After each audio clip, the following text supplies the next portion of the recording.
And welcome to the Tuesday, April 13th, 2021 meeting of the Council as a Whole Committee.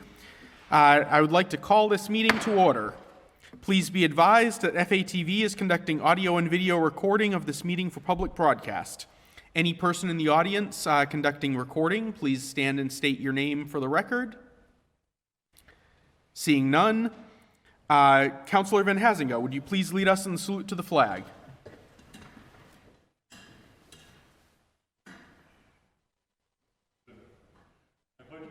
To the flag of the United States of America and to the republic for which it stands, one nation, under God, indivisible, with liberty and justice for all.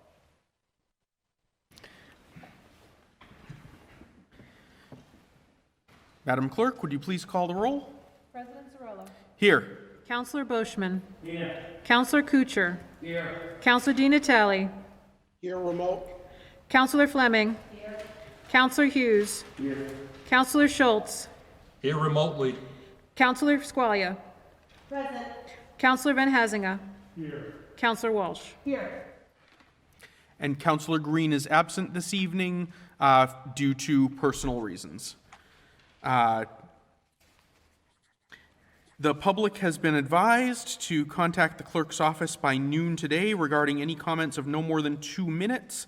We have one person registered for public comment, Patrick Haverty of 110 Highview Street. Mr. Haverty, you have the floor. Thank you. Good evening, councilors. It's good to see you tonight, even though virtually. I'm just speaking in regards to the ordinances 06821, 06921. I'm the president of Fitchburg Firefighters Union Local 3128. The fire chief is not in the firefighters local union or represented by our collective bargaining unit. But I just wanted to go on tonight to say that he is our chief, and I wanted to let you know that during the last 9 months that he has served as chief, roughly 9 months, he's done an excellent job during very tough times. And we are sure that tonight all of you will work together to come up with, however you decide, to make sure the fire chief's salary is fairly set so that we can all move forward as a department, get this behind us and move forward. Thank you all for your time, and we appreciate all that you do for the city as well. Thank you. Thank you. We do have 3 items on the agenda tonight. 2 ordinances to amend the city code regarding the salary of the fire chief, and 1 petition to set the salary of the fire chief pursuant to City Code 2326. If there is no objection, we will take those all simultaneously as they are essentially the same discussion. The question of what should the fire chief's salary be. We have with us this evening the fire chief himself, Anthony Marama, and the team from City Hall, including Mayor Di Natale, Patrick Hare, Susan Davis, Calvin Brooks, and Solicitor Vinnie Pusateri. I'm going to invite each party to the discussion to give a brief statement outlining their position in this negotiation and what they think a fair resolution would be. I'm going to ask that each side confine their initial remarks to no more than 5 minutes. We are going to stick to the subject on the agenda. There will be no discussion of personal character or fitness except insofar as qualifications are concerned. And I am simply going to, because this is a disputed issue, I am simply going to remind the council of Rule 211 and indicate that I will be treating the parties to this matter as equivalent to councilors for the purposes of Rule 211 this evening, in that there will be no remarks by council directed to the propriety or probity of the persons speaking before us or their remarks. We're going to stick solely to ideas and to the issue at hand. That said, Mayor DiNatale, would you or anyone on your team like to give a brief presentation? President. Good evening, councilors. I've been informed that the council has already received the information they have been looking for, and that a number of our department heads have been contacted by councilors for additional background information, and that the council has formed an opinion on how they would like to vote. To that end, my staff and I are available to answer any questions, and I yield my additional time to City Solicitor Vincent Pusateri. Thank you.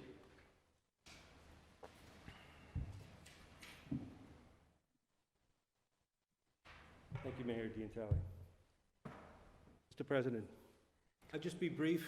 And I don't know if you wanted to make this address first. I remind you that you had suggested that maybe you wanted to speak regarding the general legal issue. But if I can just briefly just discuss the city code provision that brings us here tonight just seems to be a little bit of an odd endeavor for a council, and it charges you with a difficult task, I think.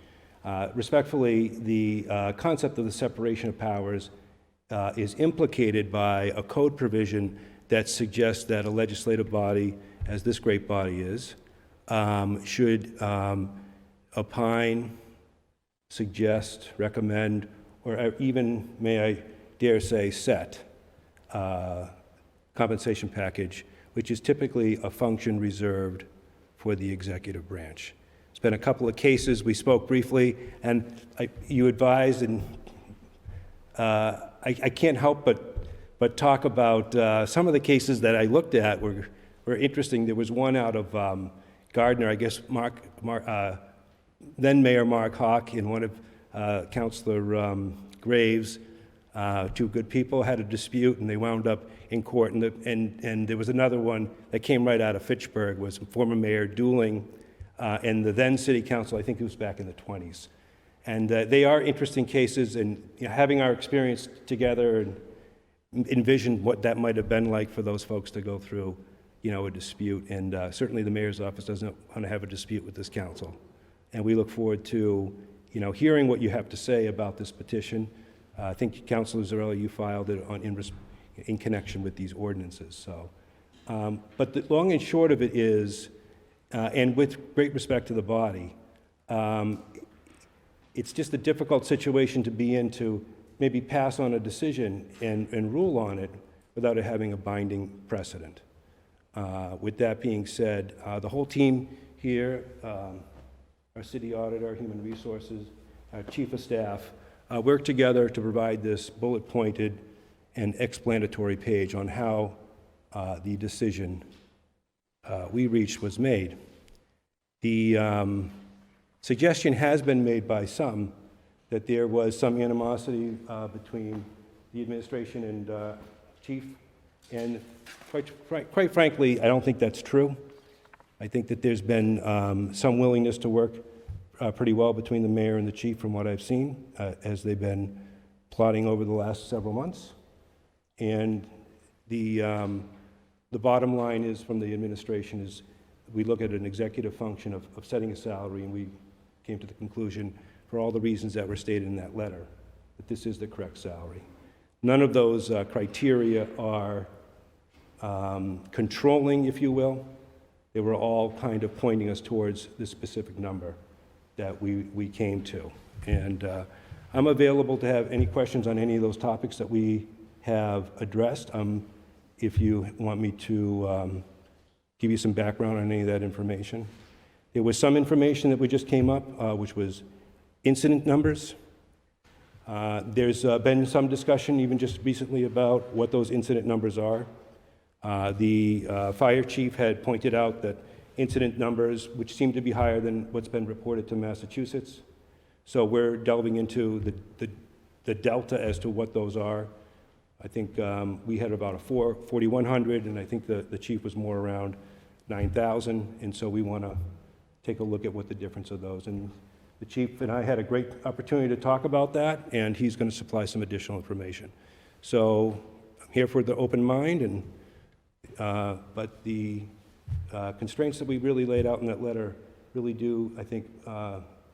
clearly memorialize the decision-making process that went in. Thank you. Thank you. Before I call Chief Marama to the podium, I would like to thank Solicitor Pusateri for reminding me. I had meant to note for the council, there is, I think, a unanimous understanding between myself, Solicitor Pusateri, the chief, and Councilor Walsh, who I consulted as a fellow lawyer on the subject, that the ordinance under which we are acting tonight commits the decision to the council, but does in fact make the consent of the mayor indispensable in the process. That is to say, we cannot name a number tonight and then pass it over a mayoral veto, for instance. I mention that only because it is something that came up in discussions, and I want to note that we are all in agreement on this subject. This is not a matter for contention moving forward. That said, Chief Marama, would you like to address the council? Thank you, President Zarella. Thank you, councilors, for hearing me out tonight. Thank you, Solicitor Pusateri. And I do want to just lead off by saying, that... Yes, sir. And Mayor Dean. And Mayor Dean Talley. I want to make sure that I point out that the last 10 months, we have been able to, during this pandemic, work through that. And, there hasn't been any hold up in between anything that needs to get done between the city and the fire department throughout this entire thing. If I need something from the mayor's office, it's been met with, an immediate answer. If he needs something from me, I make sure that gets done as well in the same. So I just want to make sure that it is known that we do continue to have a working relationship. It has not held down anything that needs to get done from a fire, EMS, or any of that perspective that the fire department does. I'm here tonight to basically speak about, I put a package together that some councilors have seen. I've been more than happy to have that shared with the other councilors to see kind of where I came from, in my logic and my thought process about where this number, if you will, should fall. But I think really when looking at it, it came down to, what is a way to compensate this position fairly for the 24/7, 365 job that it is, to oversee not only fire, but EMS and hazardous materials and emergency management and everything else that this job does on a day-to-day basis. A lot of comparisons that are made sometimes on paper look good, but they're not apples to apples comparisons. You run into issues about how are the departments structured? What are their call volumes like? What departments do they oversee? What other issues that they may arise that may be particular to this city as opposed to others? So I think one way to look at it, and I've offered several different areas where I think that we could come to a compromise or we could come to an agreement. One of which potentially could be there's Mass General Law, Chapter 48, Section 57G. First of all, it's a state law. It's widely accepted throughout the Commonwealth. Many cities and towns have adopted it, and those that haven't have used it as a baseline for compensation. There's several area departments that do use this as a baseline of compensation.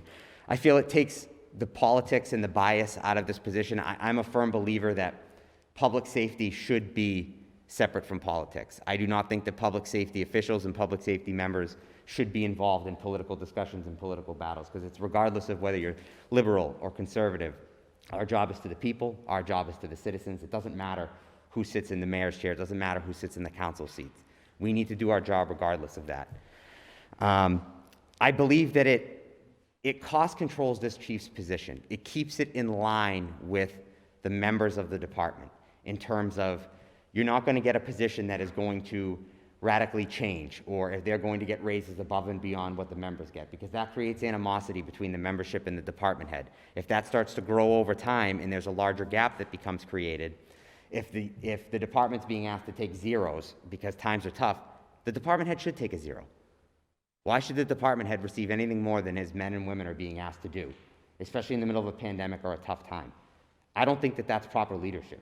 That's one man's opinion on it, but I truly believe that. It keeps it in line with the other positions in the fire department. Privates, lieutenants, captains, deputies. It keeps that structure intact. One person isn't getting above and beyond what somebody else is getting. It grows at that same percentage. It ensures that you don't create any animosity between the chief and his members. it ensures that there's more transparency within the position. There's not these other stipends or these other things. It creates a transparency that gives you a number that is more reflective of what that actual number would be. And it's easier, there's questions that come up about whether there's a conflict of interest with the statute, if you were to involve that. How can the chief negotiate on behalf of the city if he's going to then accept a raise that's similar to that? I have a couple rebuttals to that, and that's, this issue is a position, it's not an issue that this position was created for. Chiefs I've spoken with, they said it hasn't been an issue. I've spoken with chiefs throughout the area that said this hasn't been an issue when we're negotiating. And beyond that, it's, how is one chief on a negotiating committee going to come in there and say that I think that they should get X amount of a percentage? There's an auditor, there's a mayor, there's an HR director, there's lots of other people involved that are going to say, hey, listen, we can't do this. And beyond that, even if it were to get passed, it has to get past the council. And then beyond that, as a chief, as a department head, if my members are given a raise of a certain percentage, the city's budget is the city's budget. We can't magically create more money. I'm going to have to cut positions in order to make sure that those members get that raise. And as a department head, it's really not in my best interest to do that. I need the bodies. I need the individuals. So I've really tried to think of a way that we could move forward that would be adopting something that would be fair, that would set the compensation, that would be, you know, remove the politics from it, that would make the council happy, that would make it a fair compensation, that would keep the members of the department happy. So in closing, I just feel that this would be a route potentially that you could discuss as a way. There's other alternatives that I'm open to, but I just wanted to really come here tonight and say I appreciate the effort that you all have put into this, and I know that this is a lot to take in and a lot to discuss, so I very much appreciate that. Thank you. Thank you. The matter is before the council. Any questions from councilors? Any comments from councilors? Not as a councilor. No, Mr. Mayor. No. Not all councilors. Oh, yes, I'm sorry. I said for purposes of Rule 211. That does not regard floor privileges.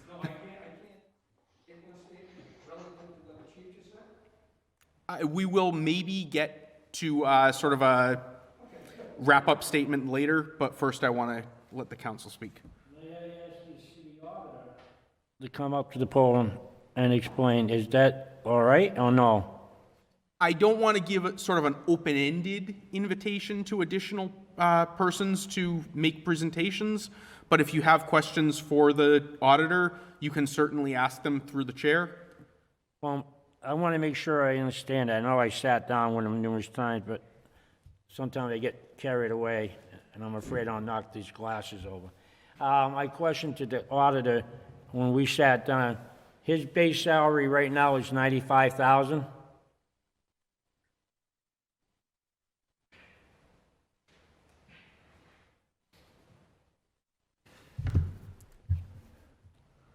For the record, City Auditor Calvin Brooks. Thank you. So you're asking me, is the deputy's base salary about $95,000? I believe that's the case right now. Slightly higher, but sure. Is it? Okay.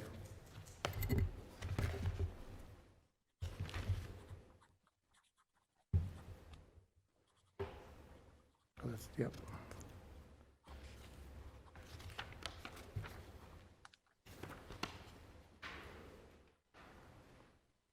$96,600?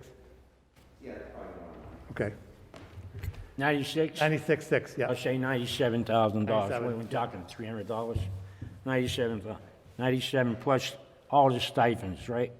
Correct. Correct. I made a lot of phone calls today, and, well, I told you, Council President, that I made some more today and everything else. What I don't like about the system is this. We give a bottom line and we say the base salary is this. So we get the public all fooled when we're saying, well, here's the base salary. But when you actually, and if you don't understand the budgets, you can't figure out what not only the chiefs, but throughout the Commonwealth, what they're actually making. So you don't have a real perspective of what a pay is being paid.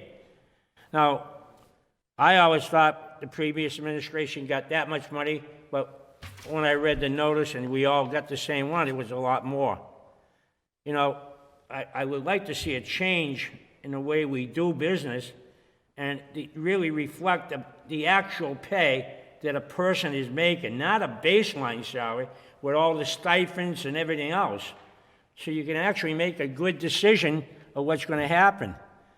Now, I have nothing against the chief. I voted for you.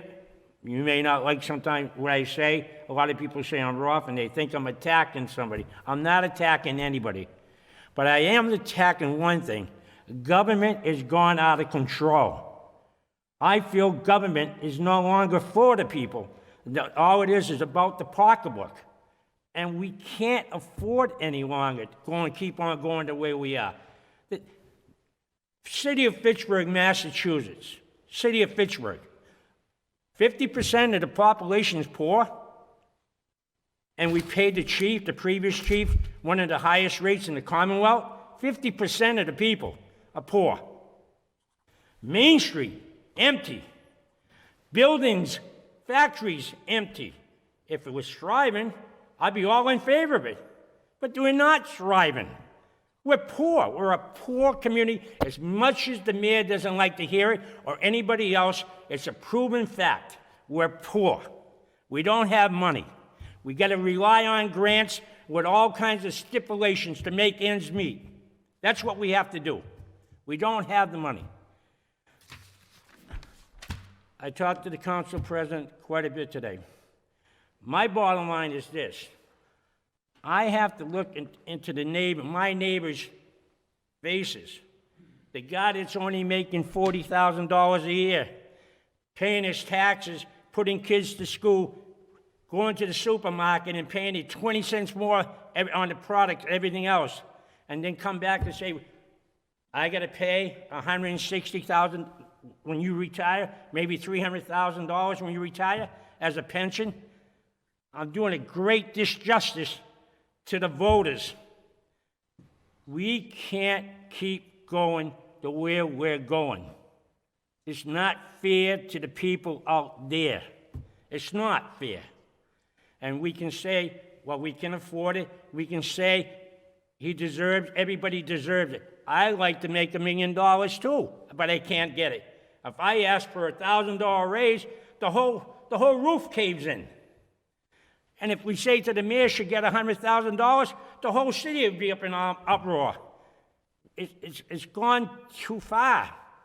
And we got to, as much as we say it, we got to roll it back in and make it to where everybody's happy. Hey, I don't want you to work for nothing. I believe in that. I want to be fair. But I also got to be fair to the public. And I know your father, and he's probably going to hate me, and you're probably going to hate me. But you know, I have to look at the people out there when I see them, and if they come up and talk to me, and they say that, you know, I tell you honestly, I'll tell you quite frankly, you can ask Councilor Squalia, you can ask Councilor Gillella. I said you were making $96,000. I wanted to give you $120,000. I figured, geez, that's not a bad pay rate for 81 guys. Plus all your stipends. I didn't know all the stipends. And I said, then the city auditor said, well, you know, he's taking a cut of pay if you give him that. I said, I am. I said, that's a good pay increase. I would be happy. I was happy on the nickel when I worked at General Electric. We made a nickel, 5-cent raise. Now we're no longer talking nickels. We're talking hundreds, if not thousands. 1% of a $200,000 is $1,000, $2,000 pay increase. And you look at the bottom line. I asked the city auditor the other day, what's the pay increases that the fire department gets? 1, 2, 3. If you get 3% a year, and if you go at 150, you figure 3% is $4,000 in your pay. If you made $150,000, and then a year later, then another 4%, 3%, now you're over $4,000, you're probably $4,500, and it keeps on going up, and it keeps on going up, and it keeps on going up. And then all of a sudden, you're over $250,000, and when it's time to retire, you'll probably be $200,000 to wake up in the morning and put the shades up and say, this is great. America's great. But, you know, it's not a reflection on you. It's a reflection on me. And when I open my pocketbook, I say, I'm broke. I'm broke. When I get a pay increase from the Social Security office, they take it the other way from my insurances. So there's no pay increase for me. And there's a lot of retired people in the city of Fitchburg. And I keep on emphasizing, government is out of control. That's how I feel it as a person. Not as a city councilor, we're out of control. And we got to start bringing it in. We got to start bringing things in and making more apt where everybody can enjoy it. That's how I feel about this. I'm probably going to go with the mayor unless I can compromise with my fellow councilors, but I probably support his petition, even though I wanted to go lower, to be honest with you. And I'm not pulling no bones. I'm not going to go behind your back and say, you know, my friend, because you probably hear it from somebody else, they wanted to go lower. I was told that if I snowball you, I'll probably be in a lot of trouble. So, but I just wanted to tell you that how I felt. I thought $20,000 raise was great. I would jump with joy for $20,000. But today, it's not $20,000 isn't the same as it was for me, I guess. I don't know. But that's how I feel. I'm just telling you how I feel. I'll probably say some other things when I hear other people talk. I want to say thank you, Mr. Chair, and thank you for letting me taking your time up this morning. I appreciate it. Anthony, I thank you very much, and I want to wish you good luck. And I thank Mr. Brooks, too, on the same thing for taking time, and Vinnie. Thank you. Thank you. Thank you, Councilor Brochman. I see I've got Councilor Hughes, but Councilor Di Natale has had a hand raised for a while now. Councilor Di Natale, you have the floor. Thank you, Mr. President. I have quite a bit to say, so I ask everybody, please bear with me. 14 years on this council. This is a vote tonight that is somewhat unprecedented. The only other instances I recall where a city council was involved directly with, in some fashion, ratifying a contract or an ordinance like this was with a former police chief under the previous administration and the previous fire chief under the previous administration. Here tonight, we are establishing whether we want to set an ordinance at a certain base pay with gross, with benefits beyond that, they get to a gross salary number. And then there are step increases and everything like that. But this is an instance that is not very common. And there are 11 different mines, 12 different mines if you add the mayor, where every one of us could pick a number. And so this is a very dicey situation to me. What I am trying to do here tonight is try to be as objective as possible, and I will state from the outset that I too voted for the confirmation of the chief. And any construing of what I'm going to say that is considered a shot at him is not the case. I am trying to be objective with my analysis of this, and I am a finance analyst by trade, and I look at certain factors. I read the mayor's letter. I listened to the opposing statements. I try to make this down the line of years of service, because most, if not all, of what the city's pay scales are based off of are, if not primarily, they're entirely based off of years of service. And so I don't even care about what other fire chiefs make in other cities and towns. We were given that information. There are several cities and towns in that document that show fire chiefs with more years of service making less than 146 gross. And I've heard arguments that, well, you got to look at call volumes and types of calls. And, a long time ago, I was told, well, call volumes are more in Fitchburg. So the person in this position should make more than other cities and towns. And I would counter with that and say, well, then you can look at it the opposite way. If calls go down, does the fire chief get a pay reduction? Of course, everyone's going to say no, so that defeats that argument. I want the department head, any department head, to make the most money of his or her staff because they're the top person. And so I asked the mayor's office for information on what the 4 deputy chiefs make gross and what the 4 captains make gross. The 4 deputy chiefs, the highest paid deputy chief in the city of Fitchburg,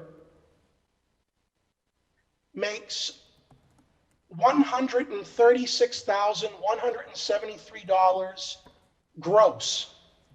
And that's for someone who's been on the job for 25 years. Captains make anywhere between 114 and 124, and the 124 captain has also been on the job for 25 years. We have a fire chief right now that has years of service of 11. And the mayor's office has come forward with a number gross of $146,000, which would make this person the highest paid person in the department and above and beyond the pay of anyone else that has, at a minimum, double the years of service. So I look at that and I say, well, the years of service is critical to me. And the reason why I even have a problem with 146 is because throughout all that data, let's just look at one piece of information because it is apples to apples, because this person was doing the same job previously. The former fire chief, who had 43 years of service and 25 years as a fire chief. In the information provided to this council, the former fire chief in 2012 was making a gross salary of $148,815. Why do I focus on 2012? Because that is a number pretty close to the number the mayor's proposing for this fire chief. The previous fire chief was making this same number in 2012. How many years was that previous fire chief before getting that salary? 17 years as a fire chief. How many years did he serve the city before making that amount? 35 years of service. So the mayor is going to pay a position where there's 11 years of experience, less than a third of the experience, less than a third of the years of service as the predecessor, who was making that after 35 years and 17 as a fire chief. In this case, 10 months as fire chief, 11 years of service. Something doesn't compute to me. It doesn't compute by basic raw comparison points of the same position in the same city. This may speak to a larger problem with the pay scales in general, as was previously stated by one of my colleagues, but that's not a discussion for tonight.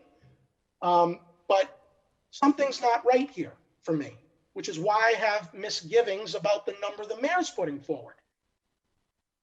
So I want people to really hear me on that piece. Because when we talk about apples to apples comparisons, there's no better comparison than what the previous person was getting. Because they're doing the exact same job the new person is getting. And that person wasn't making this proposed salary until 35 years into the job and 17 as chief. Now, we saw the salaries of the predecessor. In 2019, it was $209,000 gross. that is a skewed number. It's an accurate number, but it's skewed. And it upsets me because I was here in 2013 when the previous administration awarded the previous fire chief a $22,000 increase in pay in 1 year at a time where we were going through a recession and these firefighters were under the NFPA minimum staffing levels. I voted against the contract, as I voted against the police contract, because the mayor did something to the police chief and then was caught in a box of her own doing, and she gave the same raise to the fire chief. So today I did some math, and if that raise was not imposed, if it was more in line with a 2 or 3% adjustment every year, the previous fire chief at the time of retirement would have made $175,000 gross. 175 gross, 43 years on the job, 25 as chief. So these facts alone are why, at a maximum, this would be acceptable to me, but I would even make a case it's too much. And I'm basing this purely on years of service and a comparable job in the city to the predecessor. So if we were to award this number tonight as is, the salary with a 2% raise every year for the next 32 years, assuming the person in the job goes until the age of 65, the salary will be $259,000 for an annual pension and retirement of $208,000 a year. Now, how many people in the city of Fitchburg who are taxpayers get that kind of money? Not a single one. Now, again, all based on the fire chief previously. When you stack that range up with this one, it's not in competition. There's no comparison. It's out of the realm of comparison, which was why I think these salaries are out of whack. I was told, I was advised by I remember years ago when we had this discussion with the prior chief, there was an argument made that if you don't pay the fire chief a fair, whatever that means, a fair wage, it's going to disgruntle the lower rank and file to want to become chief. And I said, well, where's the evidence of that? There is no evidence. That's conjecture. There's nothing stopping anyone outside of the department or within the department from becoming a fire chief. And I'm sure reading the captain's salaries, there's a captain that would love to make 146 in a second. So I guess where I'm coming with this, ladies and gentlemen, is I can understand maybe a case being made for what the mayor wants, but I don't agree with that. I think there's a case that can be made it's too much, based purely on the prior person who did the same job. And what would shock me is if it was the will of this council that it should be more than 146. How do we square that with the taxpayers of this city? During a pandemic where unemployment is high, people have lost wages, their kids haven't been in school, and they haven't had jobs. And we're going to argue that someone who currently makes a gross salary of $132,000, if the mayor's proposal is adopted, he would get a $14,000 raise, or 10.6%, and be the highest paid person in the department by 5 figures. And we're going to say that's not fair? Well, good luck to all of you if you want to say that. I hope you can look the taxpayers in the eye on that one. I don't know how we would sell that. No way. And what brings me back to 2013 again on this is same situation in a way. We were in a recession 9 years ago. This year we're in a global pandemic of epic proportions, and the firefighters are currently understaffed per the NFPA minimum staffing levels. And we're going to tell the taxpayers, we can't afford to hire firefighters, but we think a $14,000 raise or 10.6% which would still make that person the highest paid person by 5 figures, is not fair. Good luck to everybody on selling that case. So I, right now, am erring on the side of voting against this because I don't agree with the number. And not for the reason people may think. I think it's too much. I can't square paying somebody, and I hate talking about this in general because this is unprecedented, but we have to be here. I don't agree with paying someone the same salary as the predecessor who wasn't making that until 35 years of service and 17 as chief. How do I square that? Makes no sense. So I don't agree with the mayor on this one, and I don't agree with the number. And if I believe that the person running the show needs to make the most, great. What does that most mean? Make it $1,000 above the next person. Make it 500. But it shouldn't be the same number that the predecessor made after 35 years. So I think what's going to happen tonight or in the future is there's going to be a lot of talk. There's going to be a lot of, well, you know, this city does that and this city does that, and it's not going to be fair to the rank. All this jazz that I don't buy at all. Just look at what the prior person was making, who did the same job in the same city with the same staff with the same kind of calls. If we're going to say that 146 is good or we should pay more, then the prior chief should have retired with $300,000 in salary.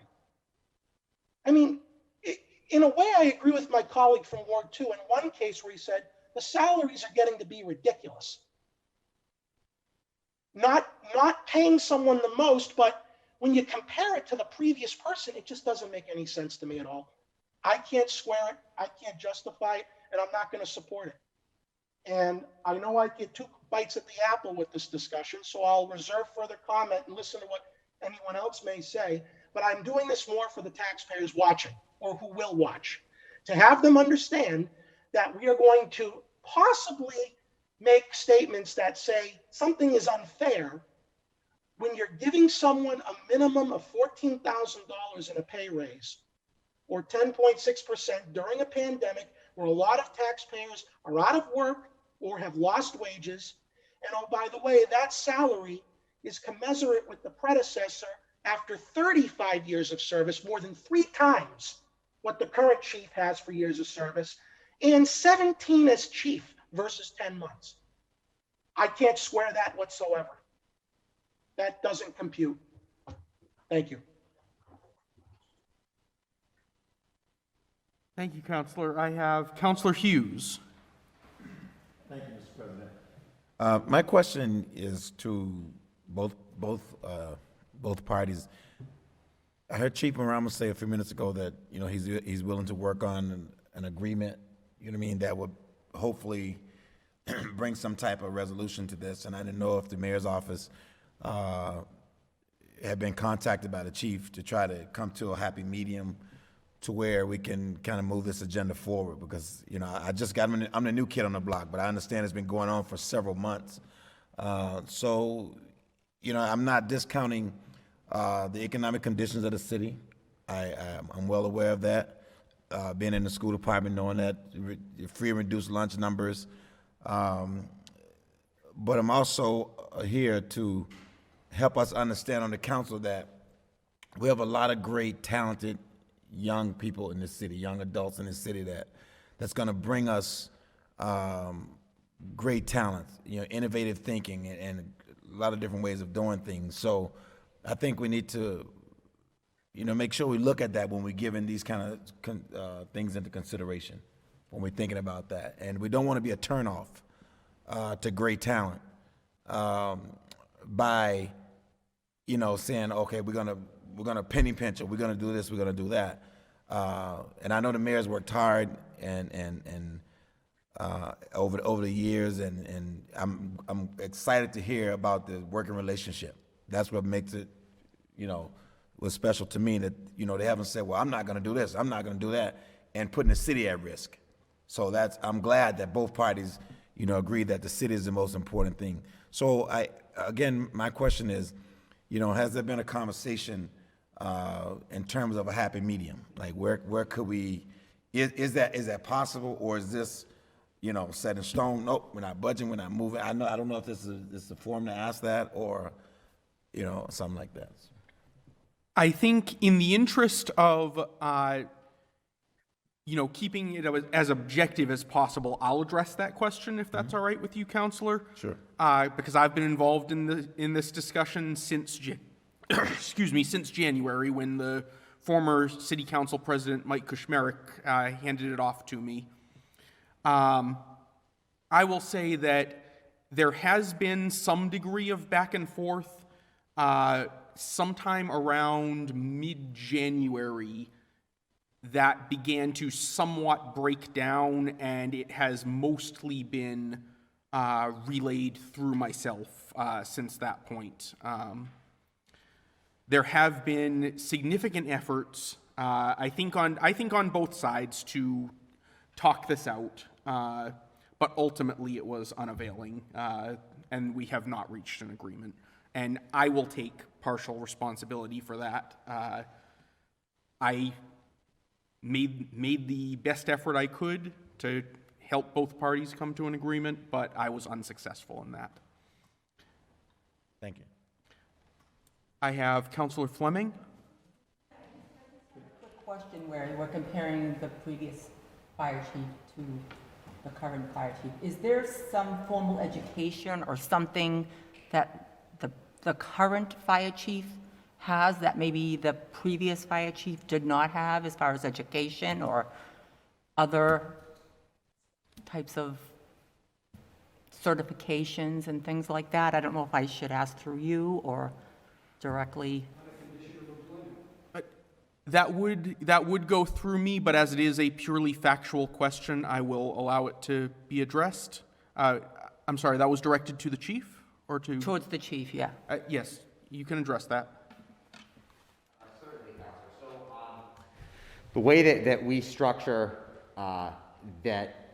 so to answer your question in terms of education, training, and experience, obviously Kevin Roy had more years of experience than me. I'm not here to debate that. Education-wise, he had an associate's degree in fire science. I also have an associate's degree in fire science. I have a bachelor's in management, administration, concentration in management. I have a master's degree in management with a concentration in administration. I am certified as Chief Fire Officer in the state of Massachusetts. I attended the 14-week Chief Fire Officer Management Training class. I'm the only one in the department that has that. And then in terms of professional licensure, Chief Roy did have his EMT up till, I want to say 2014, and then he let that go. I am still a registered emergency medical technician in the state of Massachusetts. So does that answer your question in terms of the qualifications? I'm satisfied. Yep. All right, I have Councillor Squalia. Sorry, Councillor Squalia. Thank you. I'm going to keep this short. I will be voting against the 68 and 69 ordinance, and I would be in favor of this council adopting Chapter 48, Section 57G, which sets the compensation of certain heads of fire and police departments per Mass General Law. It keeps politics out of it, and it keeps this discussion from coming to us with these disappointing tones that I'm hearing tonight as well. And what that also will do is help us with our future police chief when we need to do this again with a new police chief when our chief retires. I think the Mass General Law, Chapter 48, Section 57G, is a fair set for compensation. Thank you. Thank you. Councillor Van Hazinga. Thank you, Mr. President. I want to start off by saying I think we have a very talented, bright, good fire chief in place right now. And I think it's in the best interest of the city to have him serve for the next several decades. He is quite young. He has a lot to offer the city for an extended period of time, which allows for substantial advantages to the city in terms of long-term planning and execution. And really, it's to the city's best interest to come to an agreement that benefits everybody. And part of the great concern I have with the proposal to move the compensation for the fire chief to this department head matrix is that it's very inflexible. It doesn't, Councilor DiNatale brought up the influence of years of service. This is something that largely ignores that. It sets a salary, it does have increases over time, but it doesn't reflect anything like that. It doesn't reflect what other people in the department are being paid, whether it's a normal firefighter or whether it's his deputy chiefs. It doesn't reflect what the market is for the services of a fire chief in other communities. And I think that's a problem. I think it's very inflexible, and I don't think it's the route to go to. I think right now this matter is worked out on a contractual basis, and I think it'd be best if just an agreement was reached to come together and talk and reach a point in the middle and come to an agreement that works for everybody, that everybody can swallow and take. And it's just disappointing that this hasn't happened so far. I do think the fire chief is a position of great importance and responsibility in the city. It manages a budget of close to $8 million. It's one of the larger departments outside the school system. I think there is a very fair argument to be made that it, along with the police chief and the school superintendent, deserves to be treated on a different basis than other department heads in terms of negotiating contract. In looking at the number that's proposed in this ordinance, I don't think it's reasonable in looking at competitive salaries at other communities, considering the size of the city of Fitchburg and the department. I don't think it's really very reasonable considering the salaries of others in the department, mainly deputy chiefs. According to information provided by the mayor's office in fiscal year 2020, the highest paid chief made altogether about $144,000, which is just under what is proposed here, and this is if the mayor sells back every single holiday or vacation day that he possibly can. This is the absolute maximum. And as I understand this, the highest paid deputy chief made even more in 2019. I think as councilors, we have two responsibilities. We need to ensure that we have the best qualified person in place to lead this department and keep us safe. We also have the responsibility of the long-term fiscal health of the city. We have to be careful to not have contracts that balloon over time, that become unsustainable, and become a burden on the city. And that does happen in some communities. I mean, recently, I don't know if anyone else read about, the situation in Methuen with the police chief there, with a contract that got completely out of control and was unsustainable and is just inescapable. And we do need to be careful and do our homework and make sure that doesn't happen. But the chief does need to be fairly compensated. And it's not just in terms of in relation to what I make at home or what other citizens of the city, it's what is the position worth? How does it relate to others in the department and similar chiefs in other communities? I would agree with Councilor Squalia. I do think Section 57G outlines a very fair and equitable process to define this number.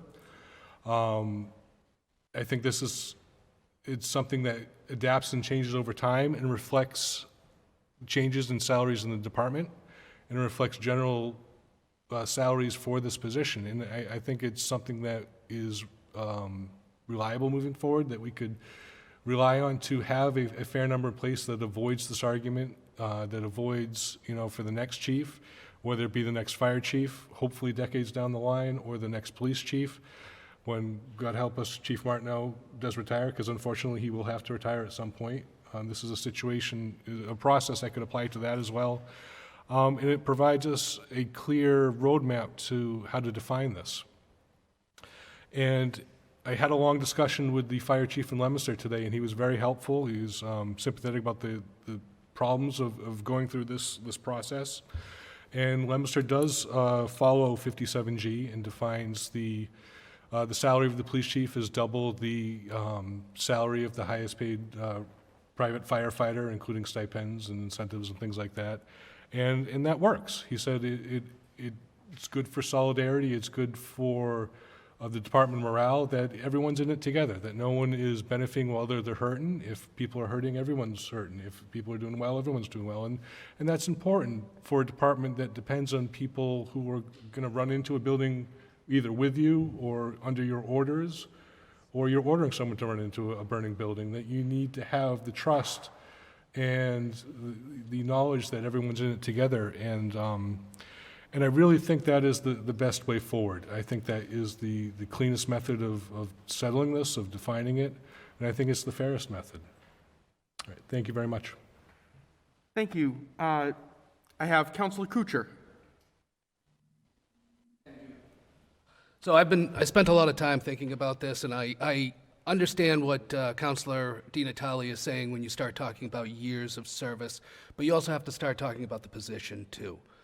And this is from what the prior chief was making, this is a 30% cut in the pay. And I think that cuts too deep. I agree with 57G, and I think I will be voting for that. Thank you. I have Vice President Walsh. Thank you, Mr. President. There are three department heads that are not contained in the matrix. The fire chief, the police chief, and the school superintendent.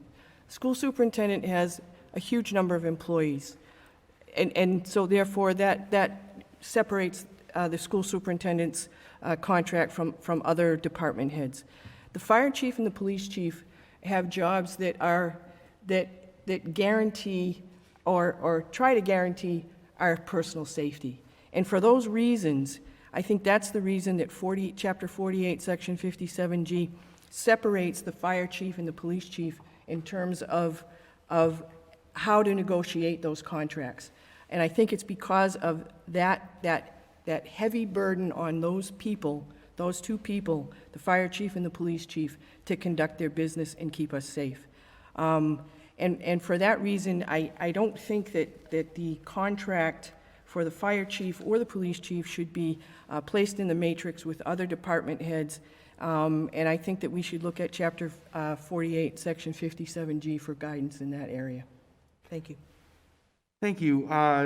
Do I have anyone else wishing to speak for the first time? I'd like to speak for the first time. Go ahead, Councilor Schultz. I confirmed Chief Morella to his position. He's served admirably since he's been in the position, and I feel as though he should be fairly compensated for the position that he is in. And I agree with Councilor Squalier and some of the other councilors that have mentioned this state law, and that would be a fair compensation. And I think probably Chief Morella probably would go along with it, but we haven't heard him speak on it. So I guess that would be my question to Chief Morella. Would he be amenable to accepting the compensation that this law would provide? Thank you. Chief, if you would like, you can give a yes or no answer to the councilor's question. I'll keep it brief. Yes, I would be okay with accepting that and figuring out the terms of how we would have to make something like that work. Thank you. I see Councilor Di Natale. I'm going to make a few remarks before I go over to Councilor Di Natale. I also am generally in favor of adoption of the state statute. I would like to emphasize that the state statute itself speaks only of base pay, but in recommending it, in joining the recommendation of my fellow councilors on this matter, I would like to emphasize that I personally take it for granted that the stipends involved in the salary of a base rate full-time firefighter would also be taken into account, and that the chief would continue to receive all earned benefits that already apply to his position. I think that probably should go without saying, but I'm just going to mention it because it's not contained within the text of the statute we're discussing. I also would like to point out that in terms of comparison to the previous fire chief, we do need to take inflation into account. In 2012, it is true that Chief Roy was making approximately $148,000. That would be approximately $170,000 in today's dollars, according to the inflation calculator that I just Googled, at least. I'm not the numbers guy. I have not plotted out the curves to see where they intersect, to see at what point the proposed salary for Chief Marama would actually intersect Chief Roy's salary in same-year dollars. That is not something I'm well-equipped to do, but I just do want to point out that if we're going to make that comparison, we need to take into account that dollars weren't worth the same thing back then as they are now. I also want to point out that I feel that an over-reliance on years of service as a primary determinant of salary is misplaced, in that it is true that in almost all of our city positions, years of service are a primary determinant of increases in salary. But we're not talking about how the salary increases. We're talking about where it should start. And so while I did not anticipate this line of argument and prepare facts, I could easily find several department heads who have been in the city for less time and are making more than people who've been here for more time because they're in different departments. That's, or people who have come in at a different salary than people who they replaced who were here for a while. I think years of service is a factor, but only that, a factor, not the factor that should determine how much we pay our city employees. Ultimately, for me, it comes down to this. We have an extraordinarily capable fire chief in the city, who thankfully is succeeding an extraordinarily capable fire chief. We've been very fortunate with our fire department. And the difference between what is being proposed by the mayor, what is being proposed by the council, and theoretically accepted by the chief, we're talking about tens of thousands of dollars. Now, I have to say this every year around budget time. I don't want to sound like I'm minimizing dollar amounts for people who don't make that much in a month or in a year, half a year. I get that if I open my wallet or you open your wallet, $10,000, $20,000, $30,000, that's a lot of money.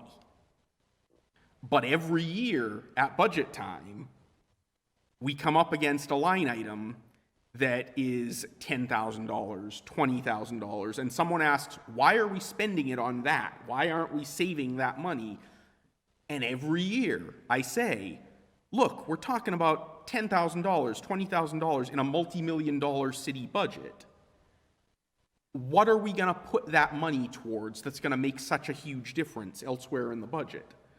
And that is honestly how I feel about this as well. If it takes us, if we are paying an additional 10, 20, 30 to retain a highly skilled fire chief for the next 30 some odd years, that's money we can afford to spend as an investment in the future of the city. And the budget is coming up in just a month or two. If it comes to that and it looks, and someone wants to make the argument that we can't afford this salary that the council seems to be leaning towards and that I would support as well, then, I think we can look at the budget and I think we can find that money. I don't think that's an issue. We talked just a couple weeks ago. We had the CDBG money, and one of my colleagues said, "Why are we spending this money on a downtown coordinator?" And we said, "That's actually short money for what we're getting." You know, it sounds like a lot of money, and no disrespect to the counselor who was outvoted. He knows I mean no disrespect. But, we said it's short money for what we're getting, and I feel the same here. I think that if we were to hire a series of, say, 10-year fire chiefs, we'd wind up getting potentially lesser quality because, frankly, we do have a very qualified person before us, but we'd end up spending more on pensions over the course of 30 years with 3 people each retiring with a pension than the amount we'll end up spending additionally on the current chief. We're saving money, and if we put this into a 57G framework where the salary of the chief is tied to the salary of the rank and file firefighters, that is likely to lead to lesser year-over-year increases than our department heads typically make, averaged out over time. I think that we are likely to save the city money by doing this. I'm not a fan of blowing taxpayer money. I don't think that's what we're doing here. I think that this is something we can afford, that we should afford, and that we need to afford for the good of the city. That said, I do have Councillor DiNatale speaking for the second time. So as I expected tonight, I am going to hear multiple times how great the fire chief is, how he's worthy of. Folks, I'm not disputing any of that. Okay? I mean, that's not in dispute. And the comments about the inflation, I factored that in.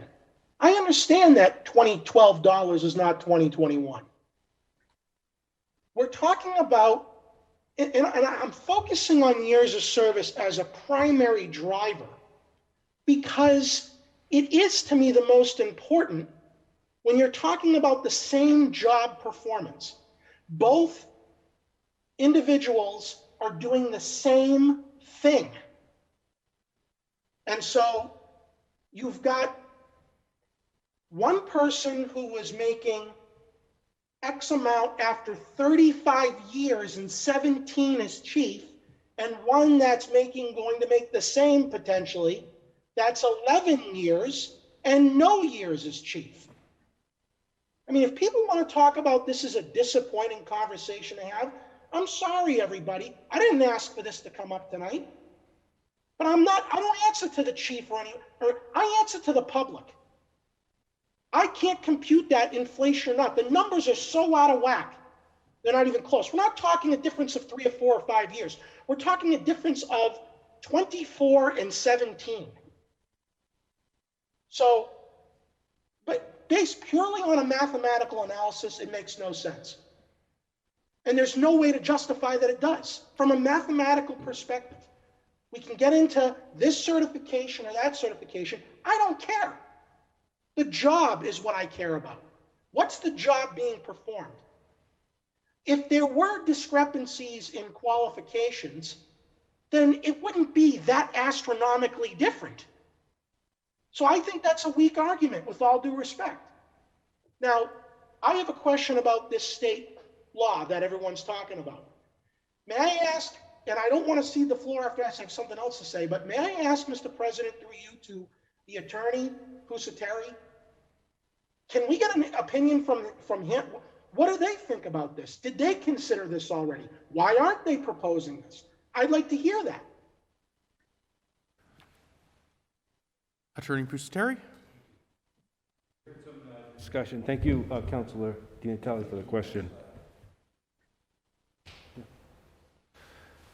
The adoption of that Mass General Law, that's a statute that's been on the books for decades. It's been on the books, and the city of Fitchburg hasn't adopted that statute. And I hope that we all take a few minutes and ask ourselves, well, why wouldn't we have done that? One of the big issues that comes up first when we talk about tying somebody on the negotiating team in connection with the union to a salary is the same thing that happened in Methuen. This is part of the problem in the Methuen case. In Methuen, there was so many ethical violations. I'm holding up the packet. It's an excellent read. But there's so many violations, and it stemmed primarily from a department head negotiating a contract, which in turn funded his salary.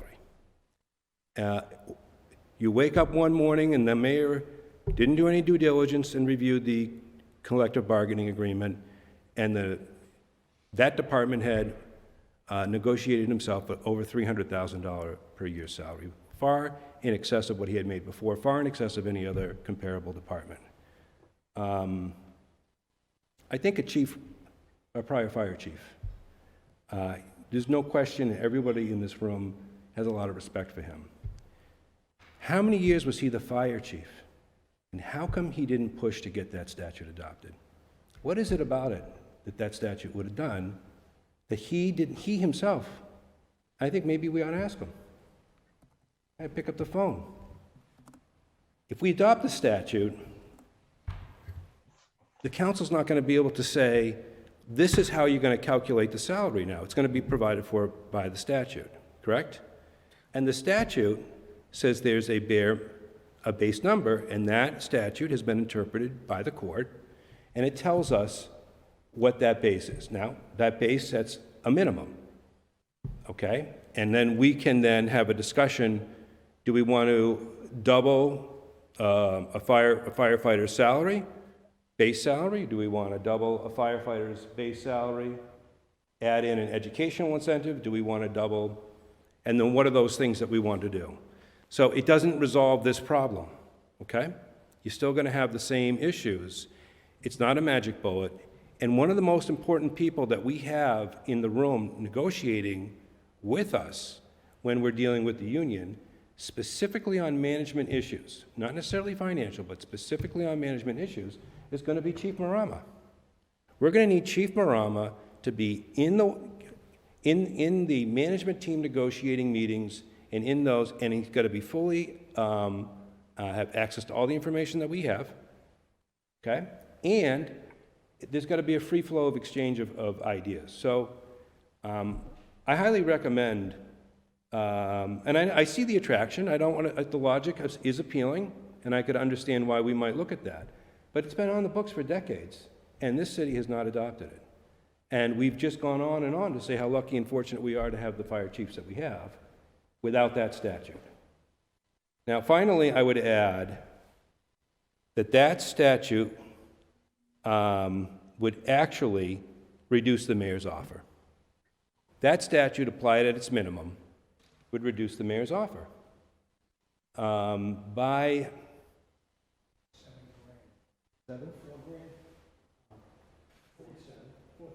$4,000.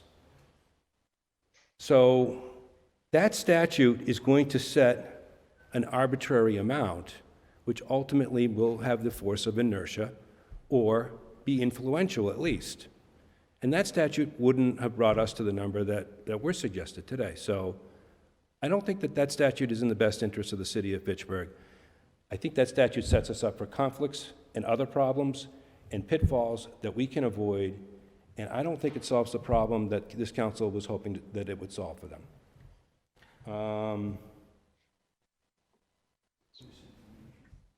Excuse me?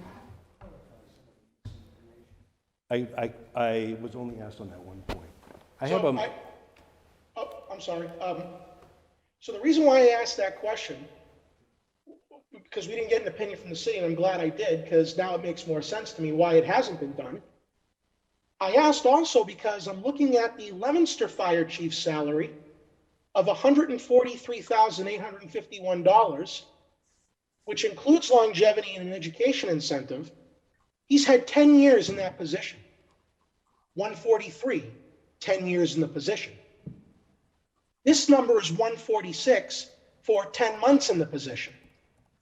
And if that fire chief is making that number because they're following the state statute, based purely on that math, and the attorney just confirmed what my suspicions were, if anything, that's going to make the salary a lot less than what the mayor's asking for. So I think people need to rethink that as an option. So I don't support it based on that fact alone. I think that's going to cause problems because, if anything, I think that might lead to a salary that's less than a subordinate. Because again, the Leominster Fire Chief, 10 years as chief, is making $3,000 less than what we're proposing this person makes after 10 months on the job. Again, I know people don't like me talking about years of service, but it's got to be a major factor. So, and that is not diminishing. I hate having to make this comment. This is not diminishing the excellent work and service record of the person affected by this. Okay? That is why I'm looking at years of service and comparisons to other places, because I'm trying to take the personal out of it. It's not personal to bring up what the years of service is. And if people want a fair number, I don't know what that number is, but if they want a fair number, you've got to take that into account as a major driving component, because they're doing the same job in the same locality. So I thank the attorney for making that distinction, and I will end with this, and that is, when this, I voted against 9 years ago the previous fire chief's massive pay raise. So I want it made clear when I say that this isn't, I'm not trying to make an argument, because I'm afraid that's how it being construed here, that the previous fire chief is the gold standard and no one can touch that. I have no affinity with the prior person. That's why I'm just looking at years of service primarily. Not trying to minimize the educational aspect, all that stuff, but that would not equate to tens of thousands of dollars in salary differential. It just wouldn't. So I think I've made my position clear. I don't want to keep repeating it, but we have a decision to make tonight. The decision is very simple. You either, and it's actually a two-part decision. Do you agree that it should be part of the ordinance and not a direct mayor versus candidate or employee contract like it's always been? And then the number, so I would like to think that, so the decision tonight is that. Do you agree with making it part of a matrix, or do you want it to stay the way it used to be, and that is just a contract between the two parties, which I will add, if that is the avenue the city takes or the council takes, where it's not in an ordinance form, this isn't going to go away. Right now in the city budget, under the fire chief's salary line item, it's only budgeted at $100,000. Whatever the agreement is, contractual or matrix, this is going to come back to the city council through likely finance committee for a free cash appropriation of at least $37,000. So we're going to have this bite at the apple again, only in that instance, we're not voting on a matrix or voting on an ordinance change. We're ratifying the contract between the mayor and the employee by funding it. The exact thing we did for the previous chief 9 years ago and the previous police chief 9 or 10 years ago. So that would be the avenue that this would go to if we don't approve the ordinance and or number tonight. Personally, for me, I am not a fan of the ordinance itself because we're having this kind of a discussion. I mean, this is where we're trying to figure out what to set the number at. I would prefer that's between the chief executive officer that the chief reports to and not to 11 different people on the city council who the chief doesn't report to. So I mean, like I said, everything about this tonight, I'm a no on. I'm a no because of the number. I'm a no because of the ordinance. I don't think the previous way of doing things was broke. And if counselors have issues with what the mayor and the employee agreed to, you don't have to vote to fund it, like I did 9 years ago. And everyone said to me, "You're crazy, DiNatale, for you voted against the raise for the fire chief. You must not like him." I said, "Yeah, that's your takeaway. Has nothing to do with that." Thank you. Thank you. I have a couple counselors on the list. I'd just like to clarify a point or two beforehand. One is, I think the city solicitor made a very good point about the Methuen incident, which is that someone failed to do their due diligence. It wasn't a failure of process, it was human error. And I have confidence that if our fire chief were to try to slip in a $300,000 salary into the union contract somewhere, that someone on our city hall team would do sufficient due diligence, or someone on the council for that matter, to catch it before it becomes, binding upon the city. I have confidence that whatever schmuck made that decision in Methuen is not working for the city of Fitchburg. I would also point out that it's true, the previous fire chief never asked for adoption of this ordinance. He was making substantially more than he would have received under this ordinance, so there would be no rational reason for him to have asked for it. Thirdly, it's true that adoption of this ordinance would not completely definitively set a number that we don't have to think about any further, but it would enable us to narrow it down to a question of objective factors. We've got the base salary, which incentives do we apply to it, which benefits do we grant? Then we're not talking about numbers, we're just talking about we already have these incentives written out, we already have these benefits written out, which ones are we applying on top of this base salary and in which order? Then it's a very objective discussion. And we don't have to talk about what's a fair number or we just have to decide, does it make sense to apply this stipend before or after the doubling? Does it make sense to grant this incentive? Leominster also is a 57G community, which does roll in these stipends and incentives into their calculation. It is true that their final number comes out lower than the current offer, but that's on the basis of their firefighter salaries.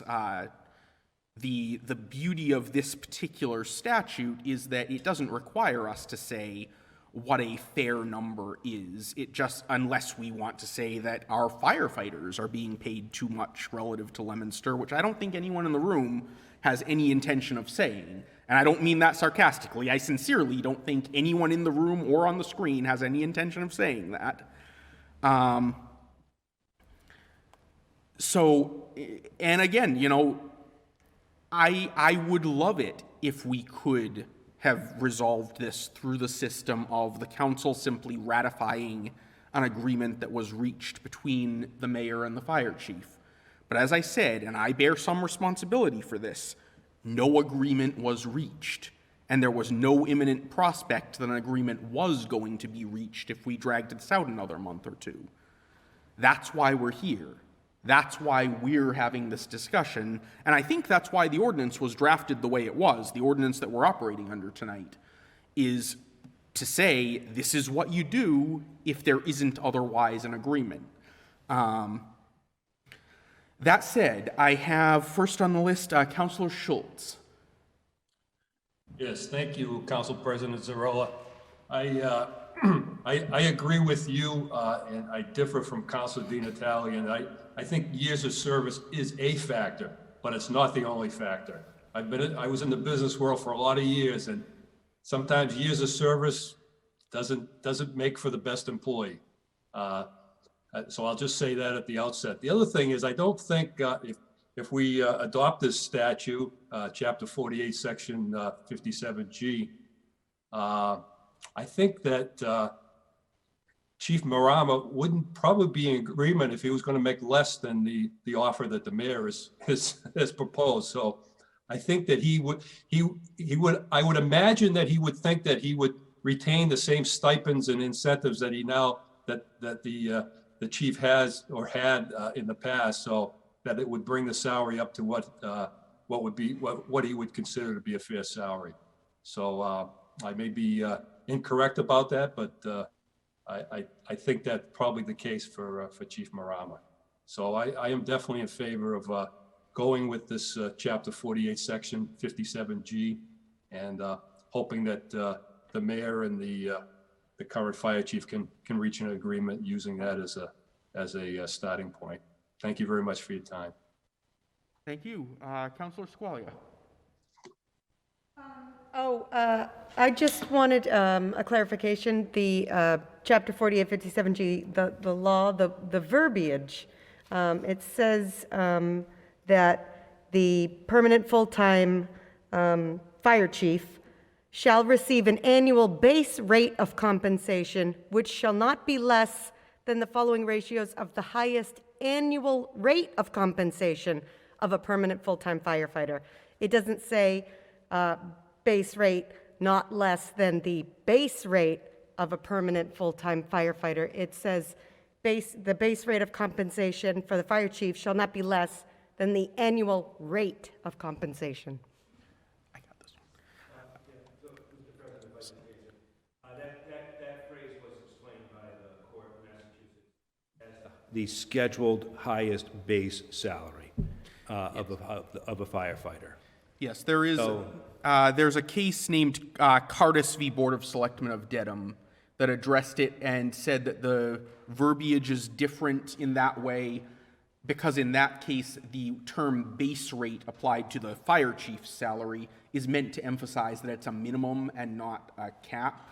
But the lack of the term base rate with reference to the firefighter's salary is not intended to mean that there are any other additional factors rolled in as part of the mandatory minimum. But again, this sets only the floor, not the maximum that we are allowed to pay. Thank you. Can you state that case again? Cardis v. Board of Selectmen of Dedham, 1979. I do not actually have the case site available. Is that Cardis, C-A-R-T-I-S? K-A-R-D-A-S. Thank you. That's it. Thank you. Okay, thank you. I can get you the case site in just a moment. 8 Massapellet Court, 184. Thank you. And if that is it, then I have Councilor Van Hazinga. Thank you, Mr. President. I just want to address a couple of things. The first is that there has been a reference to the current salary of the Leominster Police Chief being lower than what is, or being lower than what was proposed, and that's incorrect. It's actually higher. The number of approximately $143,000 is the base rate of compensation before any buybacks of vacation or holidays. So that is more comparable to the roughly $137,000 figure that's being proposed here. So it is higher. In talking with the Leominster Police Chief, he did mention that the decision to include stipends and incentives in the calculation of his salary is very deliberate, because those payments are part of the negotiated compensation of the firefighters. That when they have negotiations for their annual contracts, they are considered basically to be roughly similar to salary. And that if their overall goal is, just for the sake of example, to get a 2% increase, often you'll say you get a 1.5% in salary and then the equivalent of a 0.5% in various incentives or stipends, or get it in other places. So those factors are considered part of their compensation, part of the negotiated compensation. And that's why it does play a role in determining the salary for the chief in Leominster. And also I asked him about the role that tie to compensation of how it affects union negotiations. And he says it's not a factor at all. That in every case, the negotiations are handled by the mayor and his aides, and basically he is there in the role of providing information. If there are specific questions about how something would affect operation of the department, he can answer that. But he does not lead the negotiations. He does not define the terms. He is merely there to answer questions and to just assist with any concerns that different agreements may arise. And I think, I haven't reviewed Chief Roy's contract, but I believe at some points he may have, some of his terms may have been tied. So I don't know to union compensation. I've heard that, I haven't verified it. I don't know if that's true or not. But I don't know how much he participated in those negotiations or if that was a factor to consider. So I don't think that's a reason to exclude this. I think it is a concern, but I think it's something that you address in how the negotiations are handled, and you move on and work with it.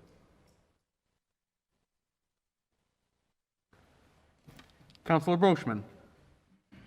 Much as I hate to say it, I have to agree with Councilor Di Natale that seniority does make a difference. It makes a big, big difference. And I feel that way, and experience makes a big difference too. I look at it entirely different than some of you councilors, being an older gent, that I look at the bottom line when it comes down to retirement. Somebody has to pay that retirement. It's great that we want to give the moon, but at the bottom line, at the end of the time's up, you know, the salary's there, and you have to come up with the money to pay it.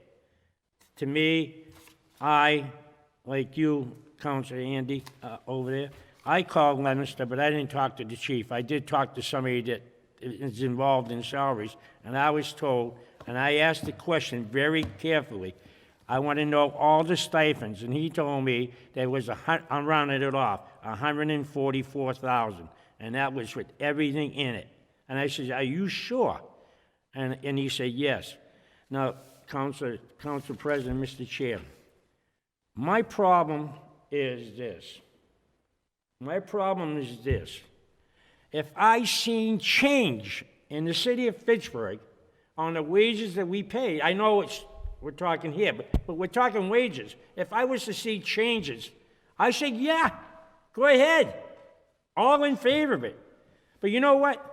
I haven't seen change. And you know what? I keep on hearing change is coming. You know what? They're absolutely right. Change is coming. And the only thing that changed in the city of Fitchburg is the wages. They're out of whack. We're out of whack.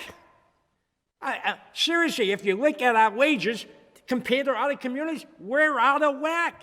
And we're poor. We can't afford it. We can't sustain what we're doing in here in this city. You can see it by the investment on Main Street. They all left. The banks left. What the banks? They're all gone. Major banks are left. And they left for a reason. There's nothing here. All we're good for is cash and checks. Come on. Nothing against the chief. Love the guy. I voted for him. Yes, he's smart. But I'm not going to give him the moon. I'm sorry. And just because Chief Roy got what he did, HR's right there. When she first came in, my first question to her is, how come we never vote on Chief Roy's pay? Why is he getting what he's getting and we never voted on the issue? Never once. And I told her I thought I read it and I told you about it. And I told Mike Krasmerick, the previous president, we're not voting on the issue. Why not? Why is he getting this kind of money? We never voted on the issue.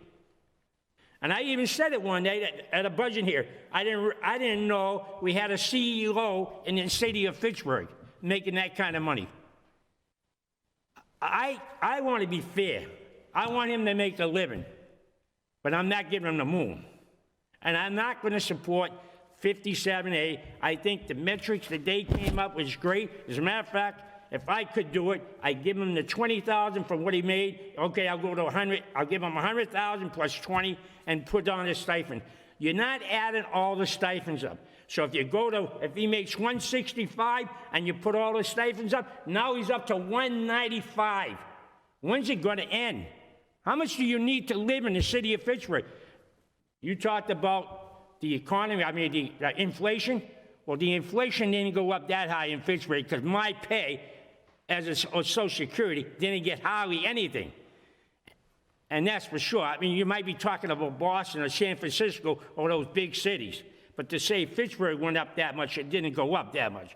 So as much as I hate to say it, because Councilor DiNatale and I, we always crash heads, I'm not going to support this. I think we're out of left field. I have to look at my neighbors, and I got to see the people in Fitchburg, and I have to look at their face, and they're going to look at me and say, Paul, what happened to your big mouth? Why did it pass? So we got to bring it in. Yes, he's great. He's a great man. Great. And the fathers are great. And the mother's great. But the pocketbook's not there, councilors. The pocketbook is not there. I'm tired of going to the mayor. I'm tired of going to different departments. How about if we do this? Can we do this? Can I get this? Paul, I'm sorry. We have no money. The big word, money. Big word. Can't get nothing accomplished. We got no money. It's time to roll it in and bring it in. Be fair. Let's be fair. I'm all in favor of being fair. But be fair. Be fair to the public. That's all I'm asking. The public, the one that's flipping his bill. And I'm part of that public. Because I'm not going to be on this seat forever. And so I'm going to have to pay my taxes like everybody else. And I don't want to end up living in a high-rise with a bunch of old people. Sorry, and I'm old. I don't want to be there. So that's it. So I'm sorry, Chief. You're a great guy. I think I'll give you a fair price for the job. I think you well deserve that much, a fair price. But to give you the moon, I can't do it. I got to look at the neighbors, and I got to explain to them. And that's my bottom line, and I'm sorry. I'm sorry, Counselor. I know we talked, and you asked me to keep it calm, but...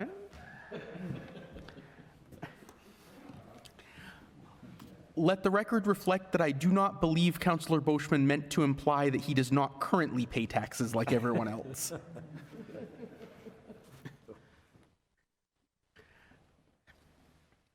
Anyone else looking to speak?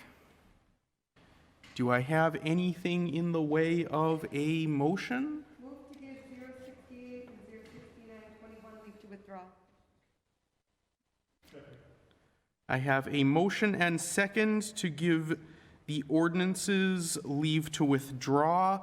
I am going to suggest, speaking on the motion, that instead we hold these two ordinances simply for the reason that it may be more economical as we move forward to amend them to reflect whatever the council decides upon. Or whatever the council and the chief and the mayor can agree upon in the future. So I would recommend that we hold these ordinances rather than withdraw them. Okay, I have a change to the motion, unanimous consent for the change. Seeing no objection. All right, so the motion, I have a motion and second then to hold the two ordinances 06821 and 06921. Speaking on the motion, I have Councilor DiNatale. Before this vote is taken, my question, Mr. President, is what is the go-forward plan here? Because we've talked quite a bit at length today about our opinions on this subject in general, and the mayor's office and the attorney and the chief are integral in this as well. If we hold this, I understand that we can amend it or we can give leave to withdraw at a later date, but what takes place before that? Are we going to continue to hold additional meetings on the same subject and have the mayor's team come back with different proposals? I mean, by holding it, Or even giving it leave to it, what's the action going forward? How's this going to play out? Like, what's the direction the council is giving to the administration? Because we're definitively not giving any direction as to what we want that would get our passage. This is, Counselor, that's a good question. I'm sorry, I don't mean to cut you off. I just, was that the totality of your? No, that was my general question is so like I said earlier, we either agree with the ordinance and the number, or we agree with the ordinance, not the number, or we agree with the number, not the, whatever. The mayor and the chief are integral as well. So where is this, what's the action going forward by holding this? We're going to need, do we not as an elected body have to provide some kind of direction as to what the majority view is of this body, of what we're looking to see in order of passage? So, Counselor, I'm sorry, I just realized I was nodding at you and I don't have my camera on, so you probably can't see me on Zoom. I can see you, yep. But, no, that is a good question, and that is actually why I put in the additional petition that I did, 07321, so that in the event that we did not pass one or both of the ordinances, the council would still have something to act upon. So I believe, if I'm reading the consensus of the council correctly, I believe what we would do is put in the committee report that we would like to see 57G placed on the agenda for the next council meeting, along with potentially some guidance from the council as to how we believe that such an ordinance standard ought to be interpreted when reaching a final salary. Now, of course, we cannot do anything binding with that other than adopt the statute itself. But I think that is the procedural direction that we would take at this point, if that is the will of the council. And this is not a vote to adopt your ordinance, correct, Mr. President? That's the next topic of discussion? Correct. In order to adopt 57G, we would have to place it on the agenda separately as an ordinance before the council. I'm talking about your ordinance at the end of the agenda. It's not an ordinance. It's a petition referencing a current ordinance. The ordinance referenced in the petition already exists. Okay, so that's not being voted on. That's the next discussion. That's kind of the current discussion. That's what we would be acting on if we were to say it is the sense of the council that we should adopt 57G and blah, blah, blah. Okay. Does that satisfy your question? Yes, but this motion is to hold the first two. Yes, to hold them without action. I have Councilor Schultz. Yeah, I think you answered my question, Council President Zarella. I know at the outset you said that all three were under discussion, so I was wondering why 07321 was not included in this vote to hold. So you've answered that question. We're just going to hold those other two at the present time. All right, so I have a motion and a second to hold. Councilor Van Hazinga. The possibility of amending the two ordinances. They're relatively brief and pointed in their intent and effect. How far can you change that before it is a completely different ordinance that no longer applies? That is certainly a procedural question we'd have to tackle when and if we have an agreement on a number. Okay. We may not end up amending them. We may end up adopting a different ordinance altogether and then dismissing those by reason of supersession rather than anything else. But if there's a substantial change I mean, you can change words or little details, but if there's a substantial change in the intent and effect, doesn't it have to be a new ordinance? Yes, and my point is simply that there may be a solution that we come to that involves making a valid amendment to these ordinances, Okay. or there may be one that involves an entirely new ordinance. And of course, that would be after resolving any disagreements among the parties. Okay. Anyone else speaking on the motion? All in favor? Aye. Any opposed? Opposed? I have 2 in opposition, Councilors Di Natale and Boschman. Motion carries 8-2. That said, we do still have 07321 before us for some sort of action, whether as I discussed earlier or otherwise. Move that we amend 07321 to include that it is the council's wishes that we adopt 4857G? With any instructions as to application? I will let other councils amend my amendment. All right, I have a motion to amend to include 48, Section 57G. Do I have a second? I have a motion and second. All in favor of this amendment? Speaking on the motion. Oh, speaking on the motion, Councilor Di Natale. This is a motion to adopt what the city attorney has advised us not to do.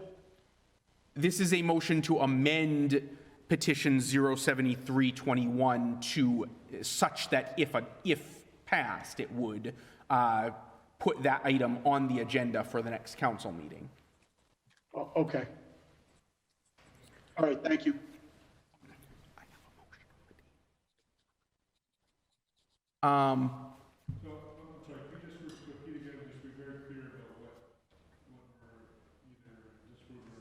So what, is this petition 07321 being amended? Yes. Okay, how, could we, if we're going to amend the petition, could we go over specific wording? We certainly could. I'm a little unclear about what the intent of the amendment or what it will actually do to what the words that are on the agenda right now. So we could treat this as an amendment to the petition on the agenda, or we could treat it as a response to the petition on the agenda, essentially discharging the item raised in the petition, such that it would constitute the council's decision or recommendation on the salary. Okay. Either way of construing it, I think, would be in order. Because I'm a little unclear about what will actually happen as a result, and if there's any more factors we have to consider now, or will this be discussed at a future date? Well, this, currently all we have is a motion to amend, not a motion to approve the petition. Okay. So at the moment, all it would do is further define what we will later vote on tonight.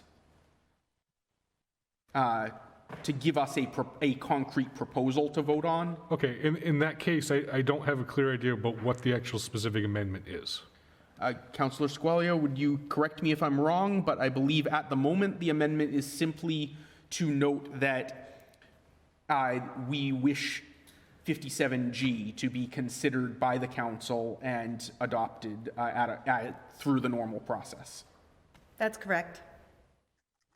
Okay, and will there be further, so tonight, if we approve that, is that it and done, or is there a further, you mentioned something going on the agenda for a future meeting?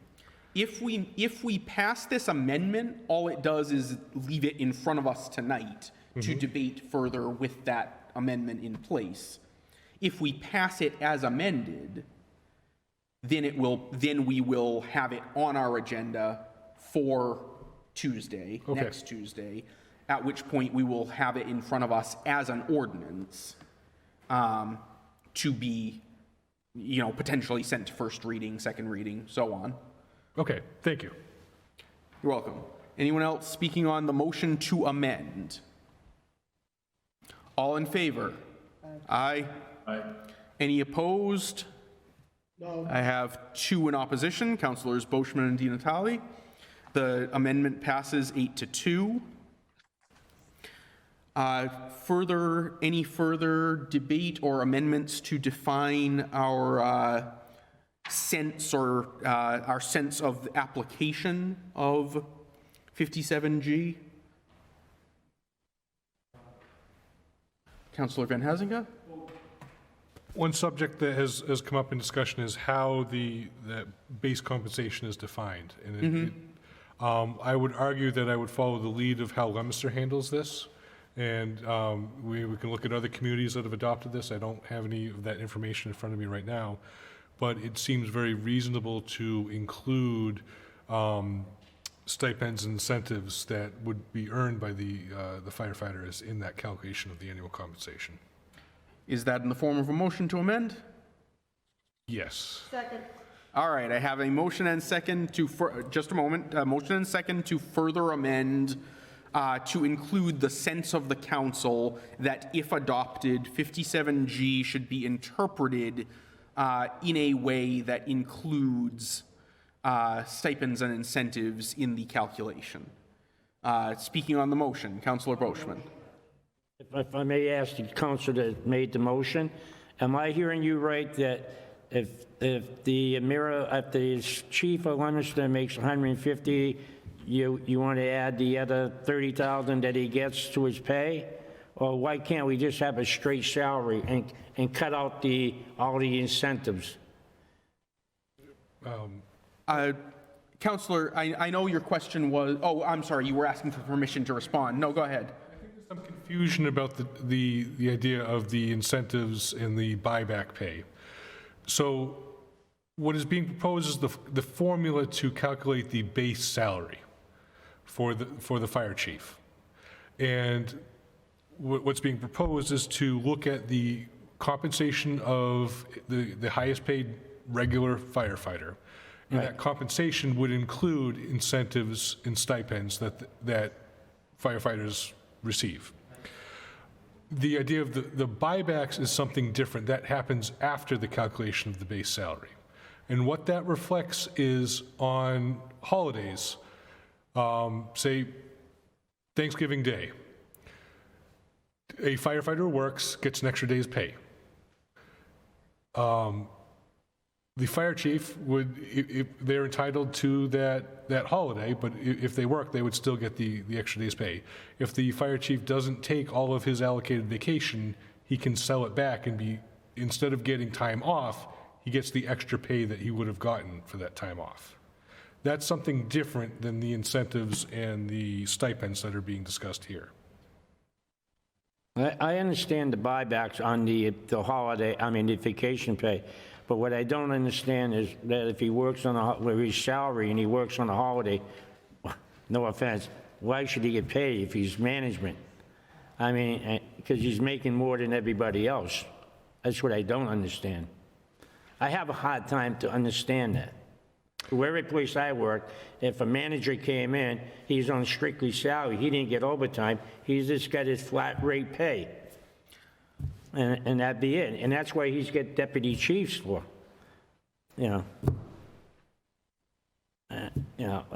why I have a hard time with some of this stuff. I really have a hard time to comprehend a lot of the stuff here. I just find it very, very hard and very confusing. And that's why I mentioned earlier during the day when I first started that basically the salary should reflect exactly what he gets instead of hiding it in the books, because the public doesn't really know what they're getting in actuality. I think, Councillor, that no one here would have any objection to the idea of making it clear to the public what the chief's total compensation that we decide upon as a city will be. That's public information, and I don't see any reason that it shouldn't be clear to the public what the amount winds up at after we've applied any stipends or anything. If you think we should report that rather than the base salary, I don't think there's going to be any huge debate over that. That's a public relations question more than anything. But I certainly agree we should be as transparent as possible about everything. I don't think anyone disputes that. Well, the only reason why I bring all this up, because in my process of making phone calls yesterday and today, I had a heck of a time getting information from the different cities and town. You thought I was robbing the bank. Really, and all I was asking is a simple question with all the stipends: how much does he make, and how many years of service, and how many men, to make a comparison. And that was all I was asking. I got one lady in Beverly, she made me go to the act of Congress. I said, by the time you give me the information, the meeting will be over. So that was it. All right. All right, and Counselor, I appreciate it. Sorry for not understanding the whole thing. All right. All right, I have a motion and second to amend. Speaking on the motion, Councilor Di Natale. So we have a motion to amend your petition, Mr. President, and I would appreciate it, in order for me to decide on how I'm going to vote on the amendment. We are amending the petition to both give our direction on utilizing the city code, which is already in effect, correct? We are acting tonight pursuant to the city code that is already in effect. Okay, and then we're adding on to that, if this passes, a preference or a demand that we use the state statute as a guidebook and mimic it after what Leominster does. Is that correct? We have two components here. One, all of this relates to simply discharging our duty under the statute that's already listed, the 2326. Right. We have a statutory duty to give our position on what we think the fire chief's salary should be. And as discussed at the beginning, just to be clear, we cannot, other than by the adoption of 57G, we cannot in any way compel a salary that we prefer, but we can express the sense of the council. What these two amendments are doing is basically just giving content to that, saying this is the sense of the council on this subject. So is this binding?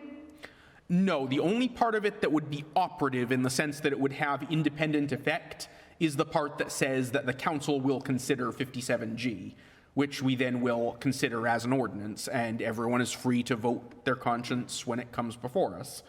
Okay. That's all we can make binding. The rest is simply communicating what we believe is a fair resolution to this. Yeah, so I will vote against the amendment because I do not agree with the using the state statute, and I certainly don't agree with basing this on our sister city. We are compared way too much to them, and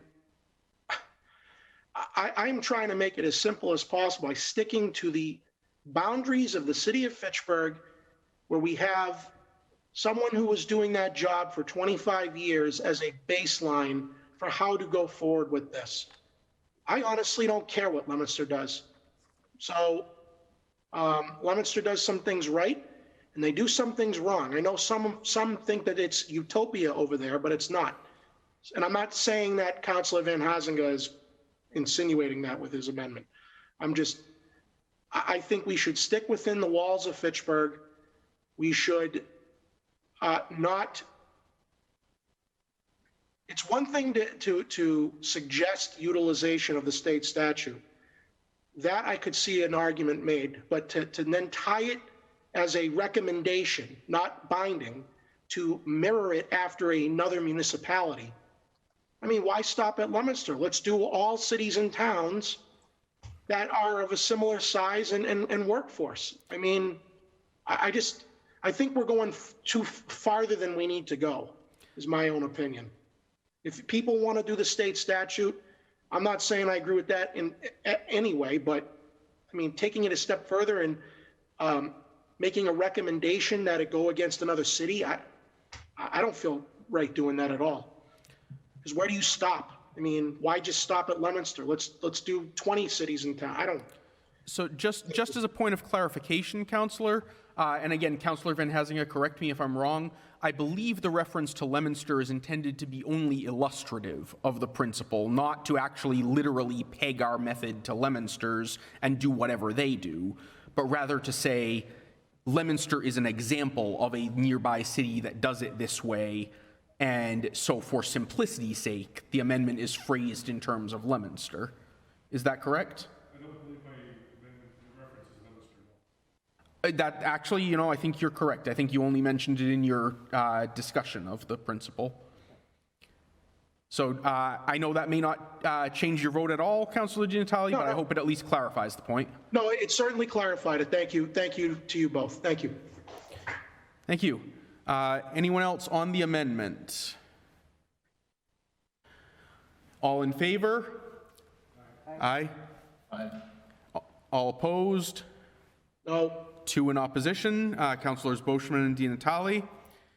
We now have the twice amended petition before the council. Move to approve 07321 as amended. Second. I have a motion and second to approve 07321 as amended. Speaking on the motion, Councilor Van Hazinga. Clarification, at this stage, this is not a definitive action, that this is expressing the sentiment of the council? It is. Again, the only definitive action that would arise out of this is the placing of 57G on the council agenda. And even that, I think I will probably additionally confirm by petition, just because we won't have voted to adopt the report of this committee yet. And I think that's good because, truthfully, I think the best resolution of this is that the parties can come to an agreement, and I really hope that can happen.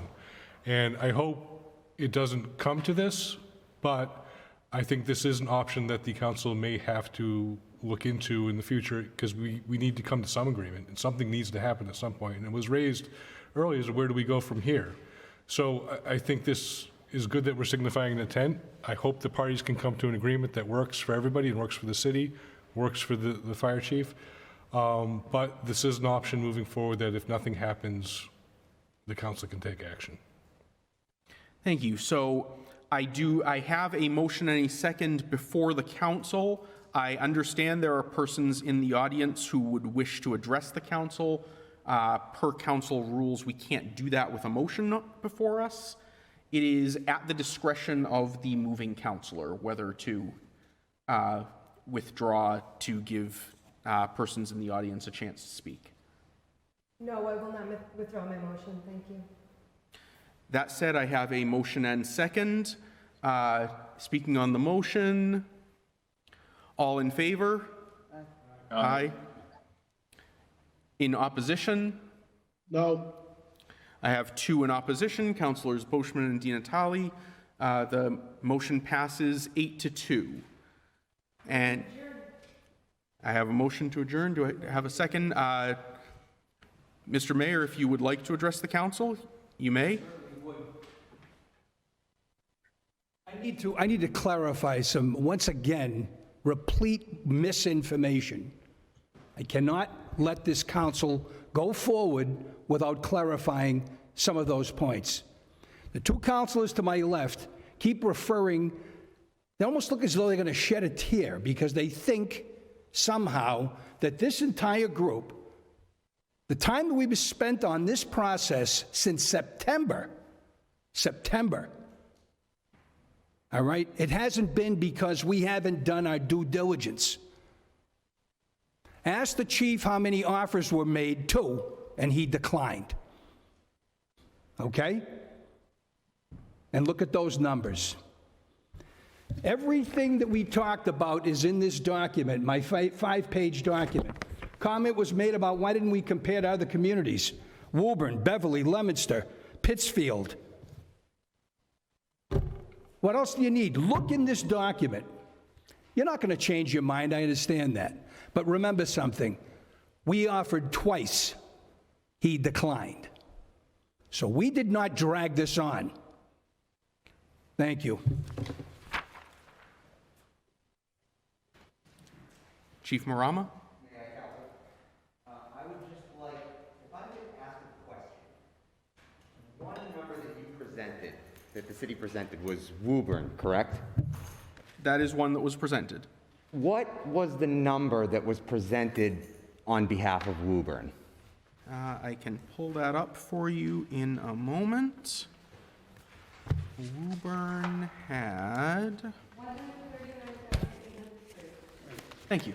139,103? 803, okay. So I think that there's perhaps a little confusion on exactly what those numbers represent in contrast to what the actual salary for those individuals are at the end of the year. So if you guys would like, I have the City of Woburn's operating budget with the fire chief's salary for fiscal year 2021. So it lists the base salary, plus incentives, plus longevity, and then it gives a total. The actual total here for Chief Edgade from City of Woburn is $165,624.81. So clearly there's a very large discrepancy between the number that you have been provided and the operating budget that the City of Woburn has on their website. So I find it difficult to look at some of these comparables if we're not going to make them apples to apples comparisons in terms of what the actual salary is and in terms of what may be presented to what you've been presented in front of you. I don't know what those numbers are. I just know that that's one number that has been presented, and like I said, I have it here. Any of you counselors can look up the City of Woburn's operating budget. It's information that's readily available. So I just want to make sure that if we are going to be making comparisons, we're making comparisons when we're actually looking at the full number with that. And that also doesn't take into account many other things that may differentiate us from the City of Woburn that we don't need to get into tonight. But that just is a point that I would feel remiss if I didn't make, to say that I don't think we're necessarily getting the whole picture when we're comparing some of these numbers. Thank you. Thank you. And I will note, just for clarification, that when those, I don't see it actually in the letter that was sent to the council, but when those numbers were sent to me during the negotiation process, the city did note, as did Councillor Boschman, that there was some difficulty in obtaining some of the incentive information from other cities and towns, and so a sort of standard multiplier was applied by the city. I just want to note that it does appear that that was not an accurate number in the final, in sort of the final accounting. I do just want to make it clear that that does not appear to represent, and I don't think the chief was suggesting that it represents any intentional dishonesty on the part of the city. Can I just add to that point? Briefly. This is the first time I've heard anything about that number, right? Mm-hmm. So, I mean, we're here trying to negotiate this in good faith, and if there's information that we don't have correct, we've been asking to receive it. And as I noted, there was I feel Councillor Boschman's pain.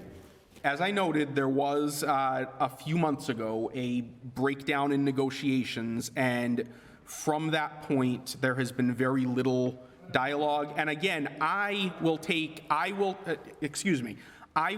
substantial responsibility for some of that, because there was a period of approximately a month in which I was not making much, much personal effort towards that process due to personal family issues.